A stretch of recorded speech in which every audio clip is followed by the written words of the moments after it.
എല്ലാവർക്കും എൻ്റെ ഹൃദയം നിറഞ്ഞ ക്രിസ്മസ് ആശംസകൾ. വാട്സപ്പൊക്കെ നോക്കി ക്രിസ്മസ് ആശംസകളൊക്കെ വായിച്ചുകൊണ്ടിരിക്കുകയായിരിക്കും നിങ്ങൾ.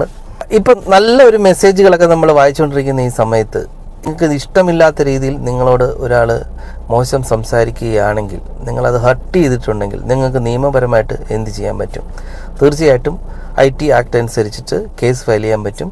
ഇപ്പോൾ കൺസേൺഡ് പോലീസ് സ്റ്റേഷൻ, നിങ്ങൾ എവിടെ ഇരുന്നാണോ മെസ്സേജ് വായിക്കുന്നത് അത് ഏതാണ് പോലീസ് സ്റ്റേഷൻ അതിർത്തി, അവിടെ നിങ്ങൾക്ക് പോയി പരാതിപ്പെടാനായിട്ട് സാധിക്കും. നമ്മൾ സ്ക്രീൻഷോട്ട് ആയിരിക്കുമല്ലോ സാധാരണഗതിയിൽ നമ്മൾ തെളിവായിട്ട് സ്റ്റേഷനിൽ കൊടുക്കുന്നത്. അവർ അത് ചിലപ്പം കോടതിയിലോട്ട് ഫോർവേഡ് ചെയ്യുകയും ചെയ്യും. പക്ഷേ കോടതിയിൽ എത്തുമ്പോൾ ഈ നമ്മൾ ആരോപിക്കപ്പെട്ട ആൾ പറയുന്നു ഇത് ഞാൻ അയച്ച മെസ്സേജ് അല്ല, കാരണം വേറെ ഏതോ നമ്പർ എൻ്റെ പേരിൽ സേവ് ചെയ്തിട്ട് സ്ക്രീൻഷോട്ട് എടുത്ത് ഹാജരാക്കിയിരിക്കുന്നതാണ് എന്ന് പറഞ്ഞ് രക്ഷപ്പെടാനുള്ള സാധ്യതയുണ്ട്. അതായത് ഈ വിളിച്ച ആളുടെ പേര് നമ്മൾ ആൾറെഡി സേവ് ചെയ്തിട്ടുണ്ടെങ്കിൽ ആ പേര് ഡിലീറ്റ് ചെയ്തിട്ട് നമ്പർ വ്യക്തമായി കാണുന്ന രീതിയിൽ വേണം പോലീസ് സ്റ്റേഷനിൽ സ്ക്രീൻഷോട്ട് എടുത്ത് കൊടുക്കാനായിട്ട്.